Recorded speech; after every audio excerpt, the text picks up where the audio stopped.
नमस्कार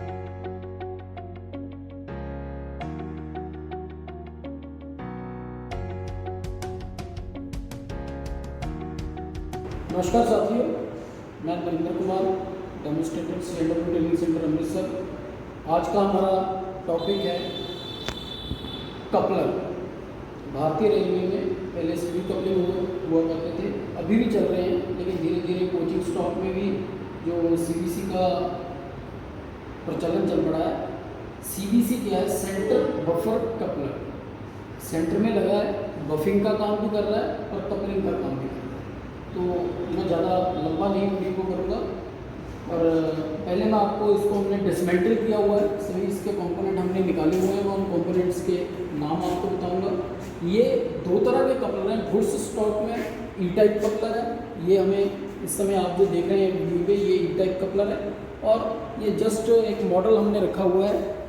ये coaching stock में जो इसके पीछे का मफ कपलर है, लेकिन मैं चाहूँगा कि इसकी जो वर्किंग है उसको मैं आपको कोच के ऊपर उस पर जाके दिखाऊंगा। तो ये इसमें अलग से आप देखेंगे, ये थोड़ा सा साइज़ में ये वाला पोर्शन, एक गार्ड आर्म के साथ ये वाला पोर्शन, और ये एक पॉकेट, लाइजिंग पॉकेट जिसको बोलते हैं, ये अलग से दिखाई दे रही है। तो इसको बोलते हैं टाइट लॉक्ड AR कपलर, जो कोचिंग स्टॉक में इस्तेमाल होता है। तो ये टाइट लॉक्ड है, और ये दोनों पोर्शन भी इसको लॉक करने के, और सीबीसी का एक फीचर और होता है एंटी क्लाइमिंग फीचर। जब भी कोई दुर्घटना होती है, कोई एक्सीडेंट होते हैं, तो ज़्यादा नुकसान रेलवे को इस चीज़ का होता था, स्क्रू कपलिंग की वजह से गाड़ियों के ऊपर गाड़ियाँ चढ़ जाती थी। तो उस वजह से सीबीसी ज़्यादा कारगर रहा है, लेकिन एच टाइप सीबीसी से जो हमारा एच टाइप सीबीसी जो है ई टाइप सीबी से और ज़्यादा बढ़िया कारगर है। वो कैसे, वो मैं अभी आपको धीरे धीरे पॉइंट वाइज बताता जाऊँगा। तो पहले हम इसके ऊपर थोड़ी सी बात करेंगे। अगर ये आपको होल दिखाई दे रहा होगा, ये इसको असेंबल करने के लिए यहाँ पे एक पिन पड़ती है जिसको योक पिन बोला जाता है। ये इसका कपलर बॉडी है, ये बीच का हिस्सा इसको पूरा शैंक बोला जाता है, और यहाँ योक पिन पड़ती है। ये कपलर बॉडी है। कपलर बॉडी के बाद नीचे ये मैंने कुछ इसको डिसमेंटल करके रखा है। ये ऑपरेटिंग हैंडल है जिससे हम इसको ऑपरेट करते हैं। ये लॉक लिफ्ट लीवर, जिसमें ये वाला एक हुक है, बीच में ये टॉगल है, और ये लॉक लिफ्ट लीवर है। अब इसमें मैं थोड़ा सा आपसे चर्चा करना चाहूँगा। यहाँ पे थोड़ा सा इस डिज़ाइन को आप देखेंगे तो यहाँ से इसको थोड़ा सा उभरा हुआ बनाया गया है। यहाँ से उसमें लॉक में ये रेस्ट कर जाता है। ये उभरा हुआ बनाने के पीछे कारण ये है कि ये एंटी क्रीप क्या है कि लॉक रेस्ट किया होता है। जब हम इसको असेंबल करेंगे, उसमें हम देखेंगे जो असेंबल किया होता है, अगर ऐसे पैरेलल दिशा में ये लॉक बाई चांस अगर जब ट्रैक्शन लगती है तो क्रीप क्या होता है, खिसकना अपनी जगह से धीरे धीरे उसको वाइब्रेशन की वजह से उसको वो लॉक ऊपर की तरफ उठता है। लेकिन क्योंकि ये लॉक के साथ इसने इसको लॉक किया हुआ है, तो ये अगर ये वाला स्लॉट रहेगा तो ये बॉडी के साथ रेस्ट कर जाएगा और उसको उठने नहीं देगा। इससे हमारी ट्रेन पार्टिंग बचती है। तो ये हमारा जो एच टाइप कपलर है, उसमें इस डिज़ाइन को और ज़्यादा बढ़िया तरीके से बनाया गया है ताकि ट्रेन पार्टिंग की जो संभावना हो जाती है उससे बचा जा सके। तो ये जो चीज़ बनी हुई है, ये और लॉक के अंदर जो जिस जगह से हमने इसको लॉक करना है, यहाँ आप देखेंगे ध्यानपूर्वक, तो ये टेपर्ड है। यहाँ से इसका जो स्लॉट है ये ऐसे टेपर्ड है, ना कि ऐसे स्ट्रेट है। अगर ये स्ट्रेट होगा तो ये इसके उठने की संभावना ज़्यादा रहेगी। अगर ये टेपर्ड रहेगा तो ये पीछे से इसको धकेलेगा, जिससे ये, क्योंकि हमें इसे अनलॉक भी करना है, तो एंटी क्रीप फीचर के लिए ये इस तरह से इसको डिज़ाइन कर रहा है। ये जो शैंक बॉडी है इसके साथ रेस्ट कर जाता है। अगर ये ऊपर की तरफ जाता भी है तो लॉक को रेस्ट करवा देता है। लॉक थोड़ा सा उठता है, लेकिन नकल हमारी खुल नहीं पाती है। तो ये लॉक है, ये भी मैंने अभी आपको बता दिया। ये थ्रोअर है, नकल थ्रोअर है। जब भी हम इसको ऑपरेट करते हैं तो नकल थ्रोअर ऐसे अंदर की तरफ से घूम के नकल को थ्रो करके बाहर की तरफ धकेल देता है, जिससे हमारा अनकपल हो जाता है। ये नकल पिन है, नकल लॉकिंग पिन है, ये नकल है। फिर रिपीट कर रहा हूँ, ये हम अभी जो हमारा ई टाइप कपलर है उसको मैं असेंबल करके आपको बताऊंगा, और उसमें एंटी जो उसमें क्रीपिंग से बचने के लिए एंटी क्रीप फीचर जो दिया गया है उसके ऊपर आपसे डिस्कशन करूँगा। तो ये सारा अलग अलग रहते हैं, हमने इसको असेंबल कर रखा है। यहाँ पर पिन रहती है, यहाँ पर पिन रहती है, ये हुक है, ये टॉगल है, ये लिफ्टर है। पहले हम ऑपरेटिंग हैंडल को इसमें असेंबल करेंगे। ऑपरेटिंग हैंडल को असेंबल करते वक्त हमें ध्यान इस चीज़ का रखना है, जिस तरफ हमारा लॉक है उस तरफ से हमने इसको असेंबल करना है ऑपरेटिंग हैंडल में।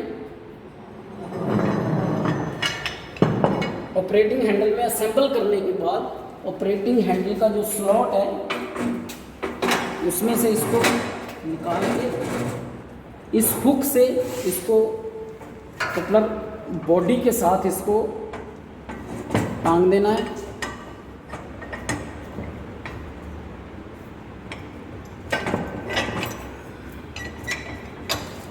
ये हमारा जो पूरी असेंबली है, लॉक लिफ्ट असेंबली, ये हमारी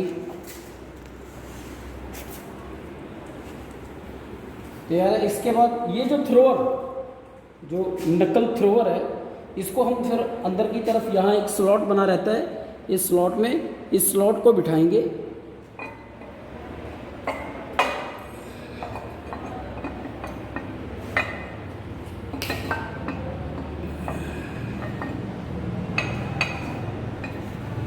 पॉज कर लीजिए और देखिए इसको बड़े ध्यानपूर्वक, ये कई बार हम गलत तरीके से डालते हैं तो ये अड़ता है इधर उधर। इसको बड़े ध्यानपूर्वक थोड़ा सा टेपर्ड करके छोड़ देंगे तो ये अपने आप अपने ये वाला स्लॉट और इस स्लॉट से ये आराम से बैठ जाएगा। तो ये मैं अंदर की वर्किंग इसके बता, जब भी हम इसको ऑपरेट करते हैं यहाँ लॉक रहता है, लॉक इसको ऐसे थ्रो करता है, नकल हमारी बाहर आ जाती है जब हम इसको अनलॉक करते हैं। अब आगे की देखिए, नकल मैं फिर बता दूँ, नकल को जो असेंबल करना है वो बिल्कुल लास्ट की प्रक्रिया है। उसके बाद हमने लॉक को डालना है। अब ये लॉक है, लॉक में हमें ये ध्यान रखना है कि नकल के साथ ये वाला पोर्शन जो है वो रेस्ट करेगा। तो इसलिए लॉक का ये जो हिस्सा है ये हमारा सामने वाला हिस्सा है, तो इसको सिंपली और बड़े ध्यानपूर्वक सेफ्टी के साथ ये काम करना है, क्योंकि भारी कंपोनेंट रहते हैं, कई बार चोट लगने की संभावना रह सकती है। ये हमने इस लॉक को डाल दिया और नीचे से हम इसको इस पिन की सहायता से लॉक कर देंगे। और ये आप देख रहे होंगे वो जो मैंने एंटी क्रीपिंग फीचर आपको बताया था, एक ये और इसका टेपर्ड होना। अगर ये क्रीप करता है, उठता है, तो वो जो ये वाला पॉइंट है, ये वाला पॉइंट जिस जगह पर मेरी उंगली लग रही है, ये पॉइंट बॉडी के साथ रेस्ट कर जाएगा और लॉक हमारा उठ नहीं पाएगा। अगर क्रीपिंग की वजह से ये धीरे धीरे उठ रहा है तो ये उठ नहीं पाएगा। लेकिन जब हम इसको ऑपरेट करते हैं, क्योंकि ये टेपर्ड है तो इसकी फोर्स आगे ना लग के पीछे लगेगी, तो ये बॉडी से हट जाएगा, जिस वजह से ये हम इसको अनलॉक कर पाएंगे। तो ये एंटी क्रीपिंग फीचर जो है यहाँ से है, जो मैं अभी ई टाइप कपलर के ऊपर हूँ, तो ये आपको बता रहा हूँ। एक फिर दोबारा इसको डिसमेंटल करके एक बार डिफाइन कर देता हूँ। ये होना बहुत ज़रूरी है, नहीं तो हमारी गाड़ियाँ ट्रेन पार्टिंग होगी। अभी मेरी उंगली जहाँ पे चल रही है, यहाँ देखेंगे ये टेपर्ड है और ये जो स्लॉट है ये बॉडी के साथ रेस्ट कर जाता है। अगर ये क्रीप करेगा उस समय ये एज ए यूनिट ऐसे उठेगा और ये चीज़ जो है ये बॉडी के साथ रेस्ट कर जाएगी, तो ये इससे ज़्यादा नहीं उठ पाएगा। लेकिन जब हम इसको ऑपरेट करते हैं तो ये इसको आगे से ना उठा के पीछे से उठाएगा, फिर ये उठ जाएगा। यही एंटी क्रीपिंग फीचर जो है इसमें दिया गया है, इसके ऊपर ध्यान रखना है। अब जब हम सीवीसी को असेंबल करते हैं तो उससे पहले हमें क्या करना होता है, इसको लिफ्ट करना होता है, क्योंकि इसके आगे की तरफ आप देखेंगे, आगे की तरफ हम देखेंगे तो लॉक आ गया है, थ्रोअर आ गया है। तो हमें क्या करना है कि ऑपरेटिंग हैंडल से ध्यानपूर्वक इस लॉक को लिफ्ट कर देना है, लॉक को लिफ्ट कर देना है, नकल को थ्रोअर को पीछे की तरफ कर देना है अब हमारे पास ये स्लॉट बन गया जिसमें हम अपनी नकल को असेंबल कर सकते हैं। इसको पकड़ के रखेंगे, आपका जो भी साथी साथ में हो उसको इस चीज़ की जानकारी होनी चाहिए। अगर बीच में कोई छोड़ देता है तो चोट लगने की संभावना रहती है, तो इसको छोड़ना नहीं है। अब नकल को असेंबल करते समय हमें थोड़ा सा ध्यान रखना होता है। इसके नीचे की तरफ एक स्लॉट रहता है, इस तरफ देखेंगे तो यहाँ एक स्लॉट बना हुआ है, लेकिन ऊपर की तरफ देखेंगे तो वहाँ पर एक स्लॉट अलग आगे की तरफ बना हुआ है। ये पूरे का पूरा बना हुआ है, ये आधा बना हुआ है, और ये एक लेग रहता है जो एक लॉकिंग का काम करता है। तो इस पोर्शन को, जिस तरफ लेग लगा हुआ है, इस पोर्शन को हम नीचे की तरफ रखेंगे इस तरीके से। नकल को उठाएंगे, उठा के बड़े ध्यानपूर्वक यहाँ पे इसको बिठा के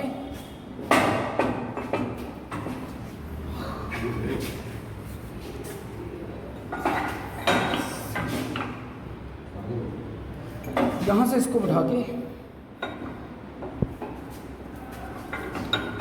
नहीं क्या कर रहे हो यार, टेक्नीशियन हो, छोड़ दो। यहाँ से इसको बिठा के ये अपने आप, अब यहाँ से मैं इनको बोलूँगा आगे से दिखाएं। ये आपका लॉक हो गया, और जब भी आपने इसको अनलॉक करना है ये आपका अनलॉक हो जाएगा। अब एक पेचकस और बारी लेके आए।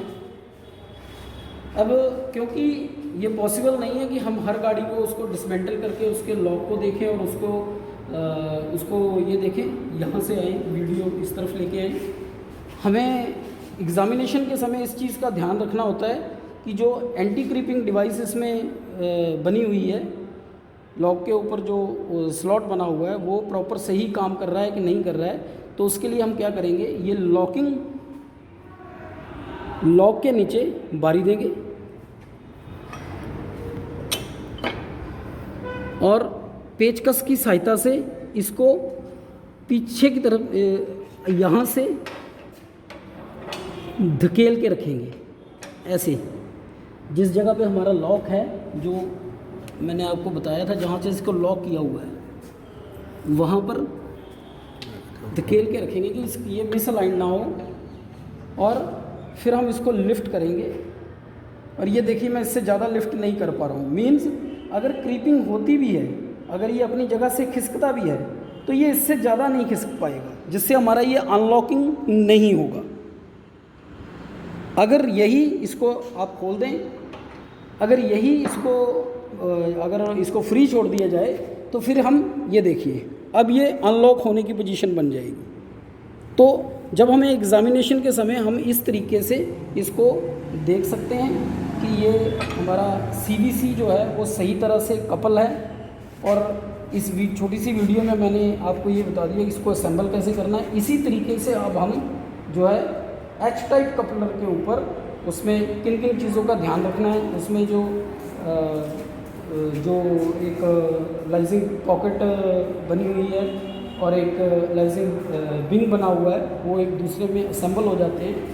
तो जो अभी इसके बाद मैं उसके ऊपर, लेकिन मैं चाहूँगा कि वो वाला पोर्शन कोच के ऊपर जाके आपको दिखाऊँ मैं। तो अभी इस वीडियो में मैं समझता हूँ कि हम काफ़ी चीज़ें समझ चुके होंगे। अब इस कपलर के ऊपर एक फेलर है जिसको मैं चाहता हूँ कि वो भी देख लिया जाए। मैं विनती करूँगा कि आप बिल्कुल ध्यानपूर्वक यहाँ पर लाइट लगाएं और बड़ा ध्यान से यहाँ देखें। एक क्रैक आया हुआ है, एक क्रैक है, ये अंदर तक गया हुआ है। एग्ज़ामिनेशन के समय हमें इन चीज़ों का ध्यान रखना होता है, क्योंकि रफ शंटिंग होती है, बहुत ज़्यादा ज़ोर से कई बार वो हिट कर देते हैं, तो ऐसे क्रैक आ जाते हैं। तो इस तरह का कपलर नहीं चलेगा, ये सेफ्टी के अगेंस्ट हैं, ये ट्रेन पार्टिंग का सीधा कारण बन सकता है। और उसके बाद हमारे पास जो नकल को चेक करने के लिए ये नकल नोज गियर गेज है, ये इसमें से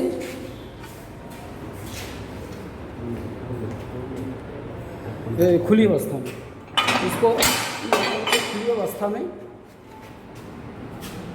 इसको इसके तीनों पॉइंट देखिए, एक पॉइंट ये है, एक पॉइंट ये है, एक पॉइंट ये है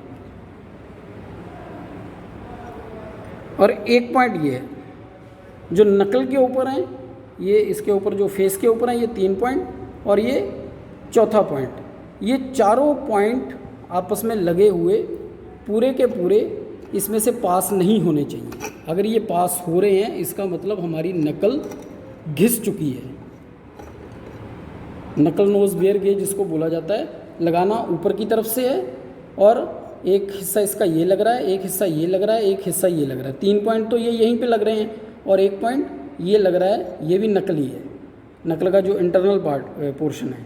अब इन तीनों हिस्सों को लगा के हमने इसको नकल में से गुजारना है। अगर ये गुजर जा रहे हैं तो इट मीन्स हमारी नकल, क्योंकि इसमें से पेंट भी लगा हुआ है और ये निकल जा रहे हैं। ये देखिए यहाँ पर आगे तो बहुत ज़्यादा गैप हो गया, तो इसका मतलब ये घिस चुकी हुई है। और इसी को अगर हम इसके ऊपर लगाते हैं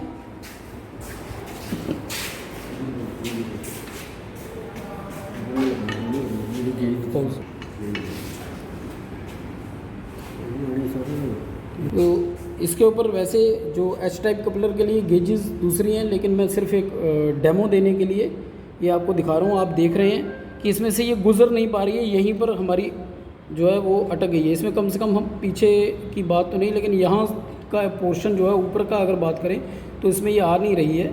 तो इट मीन्स ये हमारा बिल्कुल नकल हमारी बिल्कुल नहीं है और ये सही है। लेकिन ये हमारे पास क्योंकि मॉडल है तो मैं नहीं चाहता कि इसके ऊपर हम वो करें, तो फील्ड में चल के कोच के ऊपर हम आगे की जो वो हाँ एक नकल नोज बेयर गेज होती है, वो मैं अभी आपको दिखा रहा हूँ। इसमें ये जो गार्ड आर्म है और नकल नोज है, ये यहीं से लगेगी।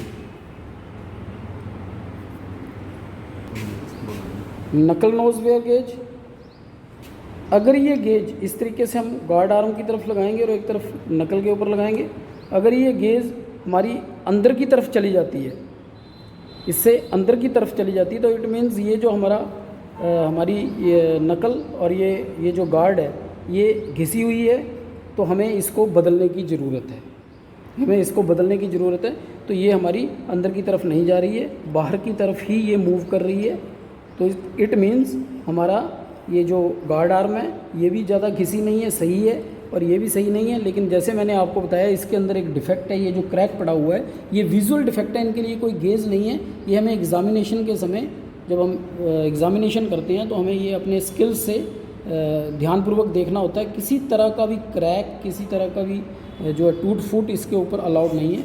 अब हम फील्ड में चलेंगे, फील्ड में जाके मैं आपको जो एच टाइप कपलर है उसकी विशेषताएं और एच टाइप और ई टाइप कपलर को जब असेंबल करते हैं तो रिस्ट्रिक्टेड का ज़रूर प्रयोग किया जाना चाहिए, वो क्यों ज़रूरी है वो चीज़ें हम फील्ड में चल के डिस्कस करें। प्यारे साथियों नमस्कार, मैं CNW ट्रेनिंग सेंटर से महेंद्र पाल MCM। आज आपको मैं एच टाइप जो CBC है उसके बारे में लॉकिंग प्रोसीजर और अनलॉकिंग प्रोसीजर के बारे में बताऊंगा। साथ साथ में इसकी गैदरिंग रेंज के बारे में बताऊंगा और इसके पार्ट्स के बारे में भी आपको जानकारी दूंगा। तो पहले मैं इसके पार्ट्स के बारे में आपको जानकारी दे देता हूं। फिलहाल ये जो है हमारा नक्कल है और ये हमारा गार्ड आर्म है और ये है अलाइजिंग पॉकेट, और इसके नीचे देखिए जी ये हमारा नक्कल पिन, जो इसकी नक्कल पिन नीचे की तरफ से पड़ती थी। इसकी जो नक्कल पिन है आप देखिए इसको नीचे की तरफ से इसलिए डाला जाता है ताकि हमारा जो गुड स्टॉक में, कई बार गुड स्टॉक में क्या है पिन ऊपर से डलती है, लेकिन इसकी नक्कल पिन जो है नीचे की तरफ से इसलिए डाला जाता है ताकि गुड स्टॉक में क्या होता था, कई बार पिन हाफ से टूट के नीचे गिर जाती थी, इसलिए इसको नीचे से साथ में इसमें ये पिन और सेफ्टी जो है क्लिप जो है इसमें लगा दिया है ताकि ये अगर टूट भी जाए तो इसके बीच में ही रहे और ट्रैक के ऊपर ना गिरे। ठीक है, और इसके जो पार्ट्स हैं वो मैं आपको बताता हूँ। ये देखिए जी इसके बैक साइड में जो है इसको शंक बोलते हैं, ये हनीकॉम सैंक है। और इसके बिल्कुल बैक साइड में बैलेंस ड्राफ्ट गियर है। बैलेंस ड्राफ्ट गियर में जो है 7 प्लेटें होती हैं। जब गाड़ी की ब्रेकिंग होती है तो 4 प्लेट से जो है 4 प्लेटें काम करती है। जब गाड़ी चलती है तो 3 प्लेटों का जो है रेस्टोमेटिक पैड की तरह होती हैं, वो काम करती हैं। तो इसमें ये देखिए जी, इसका ये हमारा इसका ऑपरेटिंग हैंडल है, ये वाला, ये ऑपरेटिंग हैंडल लॉकिंग है। तो हमारे जो जितने भी टेक्नीशियन हैं, मैं यही कहना चाहता हूँ कि आप जब गाड़ी से के साथ इंजन लगा रहे हैं या आप कोई अन्य गाड़ी कोच जो है इसके साथ HV टाइप CVC के साथ कपल कर रहे हैं, तो ये इसको क्या है टाइट करना ना भूलिए। क्योंकि जब गाड़ी चलती है तो वहाँ पर कई तरह की फोर्स हमारे जो पूरे रेक में आती हैं, जैसे कि ट्रैक्शन फोर्स होगी और लर्चिंग फोर्स होगी और बबलिंग फोर्स होगी। बबलिंग इन फोर्सों के कारण कई बार क्या है, अगर हमारा एंटी क्रीप सिस्टम में कोई प्रॉब्लम होती है, यहाँ पर ये इसके सिस्टम में अगर कोई यहाँ एंटी क्रीप सिस्टम में अगर कोई प्रॉब्लम होती है तो ये अनलॉक हो सकता है। तो इस चीज़ का ध्यान रखना है। तो प्यारे साथियों, और ये जो इसका यहाँ पर है ये जो है सपोर्टिंग फ्रेम डिवाइस है पूरा ये। और ये जो यहाँ से और यहाँ तक इसका 187.5 mm जो इसकी हाइट होती है, यहाँ से यहाँ तक। और इसकी जब हम गाड़ी का एग्जामिनेशन करते हैं, हमें ये जो हेलिकल स्प्रिंग है, ये इनके बारे में बहुत ध्यान देना ज़रूरी है। ठीक है जी। और इसके पार्ट्स हैं, ये देखिए जी, इसको बोलते हैं रोटी लिब। इसको क्या बोलते हैं? रोटी रिब। ये देखिए जी, ये रोटी रिब है। और इसमें ये देखिए जी, आगे इसकी ये जो हमारा येलो कलर का निशान है, इसको टिल्टर बोलते हैं। इसके साथ ही मैं आपको ये बता देना चाहता हूँ, ये गाड़ी जो इसका लॉकिंग प्रोसीजर और अनलॉकिंग प्रोसीजर। अब जब हमारा CBC लगा हुआ है, उसको लॉकिंग प्रोसीजर बोलते हैं। लॉकिंग प्रोसीजर में हमने क्या क्या चीज़ों को सुनिश्चित करना होता है, जैसे कि ये हमारा जो है रोटी लीवर वर्टिकल, ये हमारा जो V है, ये जो V का निशान है, ये देखिए जहाँ पर मैं ये स्टिक लगा रहा हूँ, ये हमारा V का निशान बिल्कुल क्लियर दिखना चाहिए। ये जो है इसको बोलते हैं टिल्टल, ये हमें विजुअल दिखनी चाहिए। इसके साथ ही टिल्टल के साथ ही ये यहाँ पर जो हमारा ऑपरेटिंग हैंडल है, तो ये हमारा वर्टिकल होना चाहिए। ठीक है जी। अब आपको मैं इसको अनलॉक करके बताता हूँ। और ये जो है अनलॉक जो प्रोसीजर है, अनलॉक सिचुएशन है। और ये देखिए अनलॉक में हमारा जो रोटी लीवर है, इसकी जो स्थिति है, ये देखिए जी हॉरिजॉन्टल हो गई है। ये देखिए जी हमारा जो V ग्रू है, इसमें हमें कोई चीज़ पीस दिख रहा है। ये देखिए जी V ग्रू में हमें कोई पीस दिख रहा है। और तीसरा हमारा जो यहाँ पर येलो कलर का निशान है, वो भी दिखाई नहीं दे रहा है। जो चौथा है, ये देखिए जी हमारा जो ऑपरेटिंग हैंडल है, ये हॉरिजॉन्टल कंडीशन में हो गया है। तो ये हमारी जो है अनलॉक है। और अगर हम इसको हम बंद करेंगे, मैं आपको हमारे जो जितने भी टेक्नीशियन हैं, MCM हैं, जितने भी असिस्टेंट फिटर हैं, मैं आपको एक और जानकारी देना चाहता हूं कि आप जब इंजन के साथ गाड़ी लगाते हैं या किसी अन्य कोच के साथ H टाइप CBC के साथ जोड़ते हैं, तो हमारा ये जो लॉकिंग अरेंजमेंट है, ये बिल्कुल ही टाइट होना चाहिए। अगर देखो ये टाइट नहीं होगा क्या, चलती हुई गाड़ी में आपको पता होगा बाउंसिंग भी होगी, लर्चिंग भी होगी, और जो ट्रैक्शन फोर्स है वो भी होगी। तो ये अगर अनलॉक होगा किसी तरह, हमारा यहाँ पर जो ये अरेंजमेंट है, ये हमारा जो लॉक है, ये देखिए जी, ये ऊपर को उठ जाता है, उठने के कारण थर्ड पार्टी का कारण बन सकता है। अगर हमारा लॉक लगा होगा तो हमारा लॉक लिफ्टर ये जो है लॉक लिफ्टर को जो है ये इसको अरेंजमेंट को उठने ऊपर नहीं उठने देगा, इसलिए क्या है इन चीज़ों के बारे में बड़ा ध्यान देना है। अब आपको मैं इसकी गैदरिंग रेंज के बारे में बता रहा हूँ कि जो हमारा CBC है ये सेंटर से plus minus 110 mm right and left को मूव करता है। जब हमारी गाड़ी गुलाई पे जाती है तो ये जो हमारे दो CBC आपस में जुड़े होते हैं तो ये तब वहाँ पर ये जो रेंज है तब वहाँ पर ये काम आते हैं। और वर्टिकल पोजीशन में ये 90 प्लस माइनस 90 mm 90 mm जो है ये ऊपर और नीचे जा सकते हैं। और टेंसाइल में ये 58 मतलब कि टेंसाइल मतलब खिंचाव 58 mm जो है इसमें जो है ये खींच सकता है।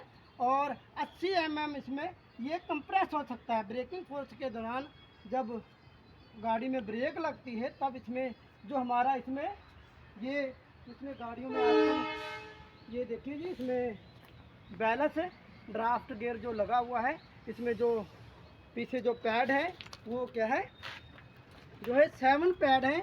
ये देखिए जी इसमें ये जो गाड़ी है विजुअल में इसमें है नहीं है, इसमें क्या है 7 पैड होते हैं।